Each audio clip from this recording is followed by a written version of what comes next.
यहाँ आपको अपडेट करेंगे। गवर्नर खैबर पख्तूनख्वा फैसल करीम कुंडी ने बुशरा बीबी की रिहाई को डील का नतीजा करार दे दिया। डॉन न्यूज से गुफ्तगू में उन्होंने कहा कि अली अमीन गंडापुर इस डील के जामिन हैं। बुशरा बीबी ने सीएम हाउस टेक ओवर कर रखा है। इस बारे में मजीद जानते हैं डॉन न्यूज पेशावर के ब्यूरो चीफ अली अकबर से। जी अली अकबर, बताइएगा मजीद क्या कहना था गवर्नर खैबर पख्तूनख्वा का? जी, आज पहली दफा गवर्नर खैबर पख्तूनख्वा फैसल करीम कुंडी ने डॉन न्यूज से बुशरा बीबी की रिहाई पर गुफ्तगू की और उनका ये कहना था कि वो बाज़ाब्ता तौर पर डील के तहत रिहा हुई है और इस डील के जो जामिन है वो वज़ीर आला खैबर पख्तूनख्वा अली अमीन गंडापुर है।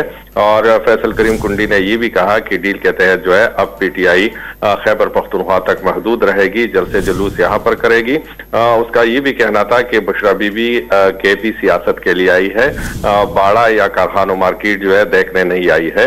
और गवर्नर खैबर पख्तूनख्वा फैसल करीम ने कहा कि बुशरा बीबी ने बाकायदा तौर पर सीएम हाउस को जो है वो टेक ओवर कर रखा है और सारे मामला जो है वो देख रही है। ठीक है, बहुत शुक्रिया अली अकबर अपडेट करने के लिए।